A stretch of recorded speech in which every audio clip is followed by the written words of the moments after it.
current beauty ideal in the Western world, I think it is now mostly revolving around how your body looks. I think the perfect Instagram person is what really the beauty standard is, what you see in the media, that it's just either or really curvy and beautiful long hair and always the makeup is on fleek, or someone who is really, you know, skinny. So it's both actually. Like having curves and kind of like this Kardashian figure is really considered beautiful at the moment. You need to have a flat stomach, a really nice ass. You can't be too pale. You also can't be too dark. You need to have really clear skin. So the role that the media had for me growing up was, portraying a kind of person that you're supposed to be or a kind of world that you're supposed to live in. But I was different from basically everything they described. Was like, when I grew up, there was not lots of media representation of Asians, or at least even half Asians, half white people. I always saw white people. That was only what I saw, especially because when I grew up, there was only white people surrounding me. So I grew up in a white neighborhood, so people around me in my school were also white. On the media, I just saw people with blue eyes, blonde hair, and that's what was mainly my ideal of beauty at that moment. But the moment that I flew to Western culture or Western country, I felt like I was kind of different. Like I thought that I had to be one of them. I remember even once buying a skin lightening cream because I thought beauty wasn't in dark skin, but it was more in a lighter shade. And when my mom saw it, she freaked out. But yeah, it did have a big effect because I was just 13 at the time, and I was already thinking of lightening my skin. And that really made me feel insecure because I didn't see anyone who looked like me. Not in my surroundings, not even in my family, because my mom is also a Dutch woman and my father wasn't really there, so it was really just this ideal of being white and having those features. I didn't feel represented by the media. In things like makeup campaigns, they never showed the makeup on a black model. It was always a white woman, or to represent the African American culture, it was like a really light skin with blonde curly hair. It was never really a really black woman like myself.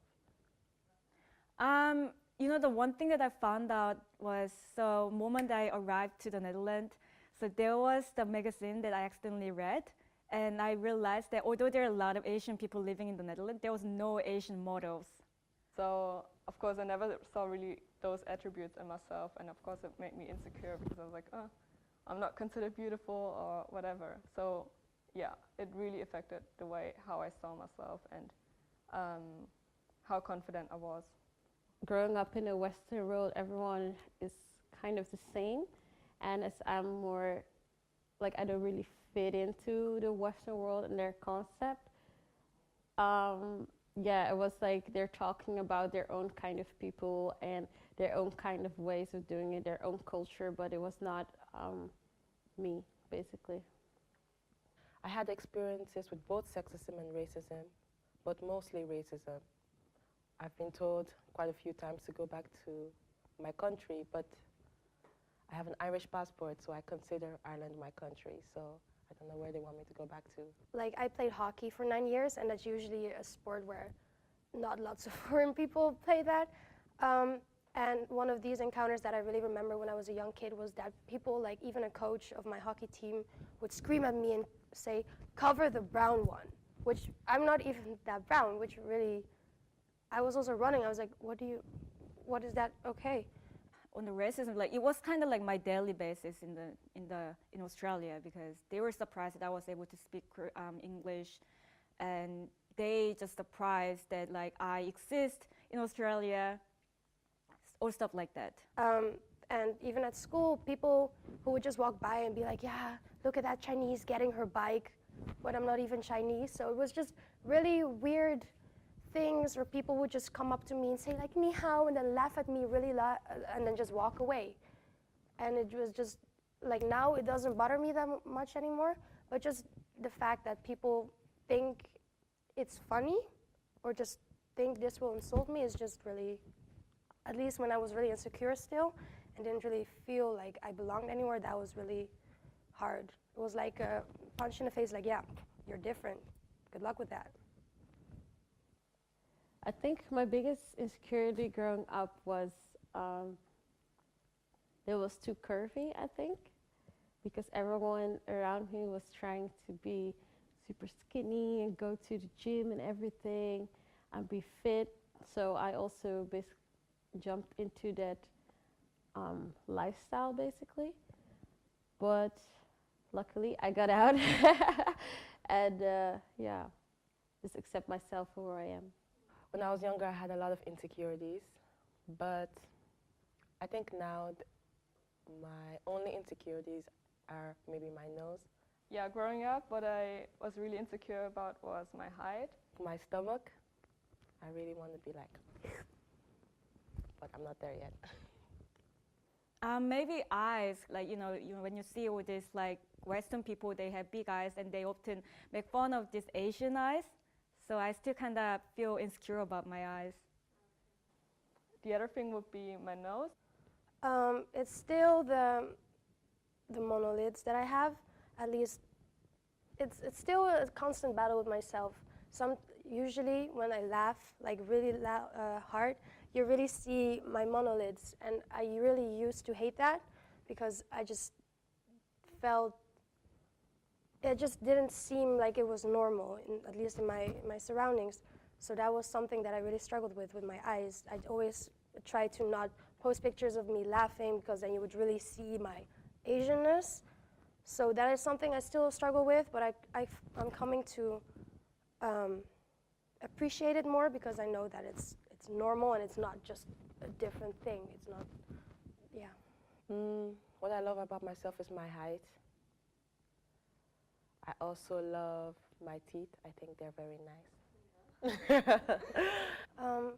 What I really come to now appreciate about myself is my lips because they're pretty full and people always really see that. So I really am happy with my lips. And before, I used to have more like straight hair and would straighten my hair and would brush it a lot. But now I really appreciate my curls. Now, you don't see that really today right now, but I usually have a lot of curls. But yeah, I really came to appreciate the curls that I have, and I don't straighten my hair anymore, and I really take care of it now. And My smile, also my skin color, because I think it's a powerful thing. I also really like my hair because it's really resistant and I can style it a lot, so that's fun. I think I just love myself in general. My female role model growing up was my mom, mostly because she's just a really strong woman and she really knows what she wants and she works really hard for what she wants. And seeing what she was capable of accomplishing while working hard for it, it's like, wait, I wanted it as well. My female role model, as cliche as this sounds, is Michelle Obama. I thought she was super cool, and just how she was this amazing and intelligent woman, but she was still really fun, really stylish. She changed her hair like every 2 weeks, and the balance is what I loved about her and what I want to see in myself in the future. it was mainly my mother who was really my role model. She raised me by herself. Like there's so many women surrounding me right now that just inspire me a lot. So yeah, I take a lot of my strength from them. I didn't really have female role model because most of people whose success was actually mostly guys. But if I have to pick one, I got used to look at this, Cinderella or this Disney princesses, but they're pretty reactive and they just like, their success coming from guys. So as I grew up, they are not really my role model right now. Also Beyonce, low-key, because she is also like the impact that she has and the way she can basically make people feel more confident, even though, I don't know, they're different than the ideal. I think it was a very powerful thing, and she also had a great impact and could strengthen people in their insecurities. But also my tita, which is my aunt, my Filipino aunt, she also helped my mom to raise me, and she was the only, like, she also dealt with a lot of racism, but she didn't care anymore, and she started loving herself, and she taught me that as well. So those two women are really important to me and really made me realize that it was okay. Like looking back, there's way more celebration about diversity than it was when I was younger. Even though I haven't lived that long, I think the last few years there has been a great transition from one ideal to multiple, or basically everyone. Everyone is beautiful in their own way. Also for like my Asian people, I was really happy to see that two big mainstream movies in the United States were done and really led by Asian people. Like, for example, Crazy Rich Asians, which was a really interesting movie because it broke the stereotypes of Asians. The whole modeling industry has quite changed. You can see it on a TV. It's like Holland's Next Top Model. I think you also have the curvy one or something now. Yes, definitely. There's been a big improvement between when I was a teenager and now. I see that makeup lines are really seeing that we are here, and now it's easier to find my shade in foundation. When I was younger, I didn't have a shade in foundation, or I would have to really spend a lot of money on brands that stock it. But now it's available everywhere, and you see images with the same lipstick shade on 3 different ranges of women, and now they involve my shade more, so that is really nice. And we see it. And also just that they now casted for like To All the Boys I've Loved Before, like a whole Asian family, not just like the one Asian best friend or like the stereotypes of Asians that you see in movies, you know what I mean? So that was really, like they showed Asians as normal people and not just like a weird character of them, which I really appreciated. Like in the newspapers, you see more curvy models than only the super thin ones that are not even real. So I think it's becoming better. People are making great changes. I think my female white peers could help women of color by realizing that there is a very thin line between cultural appropriation and cultural appreciation. Basically standing with these women of color, so don't feel like you're different, like you don't belong in this category, so you don't have to fight for the rights, this and this. But I think if all women stand together and say, like, it doesn't matter what we look like, it matters who we are from within and what we can do to contribute, what we have to contribute to this world, and what our personality is more important than what you look like. I think they should understand that making fun of it and joking around and like being racist about something, there's also really a thin line, because like when I grew up, there were these friends, they would just make fun of me being Asian, or they would do this, you know, and that was a joke, but it's still hurtful, and eventually it made me think that it was okay and that it was normal. And now if I look back at the things and I think back of what they did, I realized that it was not okay. So I think what they could do is just not make fun of it or make fun of stereotypes of it. Our white peers could really help by just standing up for each other, and if they see any injustices happening to women of color, they should really stand up for them and really not be afraid to say, this is not fair, this is rude, and this is racist. Don't be afraid to say that, just because it doesn't affect you. And before you do something, really think about it, that, okay, if I were in these people's shoes, how would I feel seeing this? And I think that will go a long way, just taking a moment to think before you do something. Yeah, there's like strength in unity, and I think a lot of people can just do better in sticking up for each other. Just try to let everyone be themselves and just love themselves and not try to bring other people down, to bring your race or your culture or whatever up. That's not necessary. We can all shine and love, and that's how we work at the best together. See the differences, appreciate the differences, and don't see them as a burden. If I had a daughter, I would give her the advice to be confident, walk with confidence, but just be kind to people. Don't take their opinion as superior, because what matters is what you think about yourself, and also that it's very important to contribute. So don't live for yourself, but be a part of something bigger than yourself. So try to help people, stimulate them, make them happy, and grow in the person that they would like to be. If I would have a daughter, I would tell her to not listen to anyone else, to just be yourself and embrace who you are, and that you don't need to have any validation from other people. You don't need other people to tell you that you're beautiful. If you think you're beautiful, then that's it. And when I have my daughter, I'm going to tell her that the only person who needs to think you're beautiful is you, nobody else. Not a man, not society, not even me. The only person who needs to think it is you.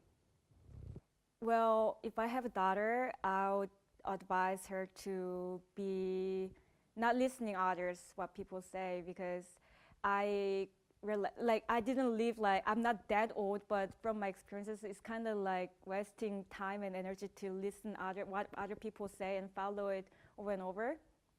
So I would say just be you and be confident as you are. The piece of advice I would give my daughter is that if people attack you or say weird things to you just about what your race is or what you look like, that is not your fault and that is not on you. It's them, that they think this is a way to hurt you. It's all on them. It has nothing to do with you. And even if you are different, embrace that. It's beautiful. Being different is great, and it's not a bad thing. And no matter what people think of you, know that I love you, and know that you are beautiful no matter what you look like or whatever you do. It's all about loving yourself. Yes, I would like to see, on Twitter and Instagram, not just I lost 60 kg, I lost this, I lost that, but also I gained this and I gained that, and I like my body how it is now, because I feel like everybody is so focused on losing weight and just looking perfect that they don't realize that it's also okay if you're a little bit bigger, and you are still beautiful if you're bigger. So I think we have to evolve our minds that it's not just about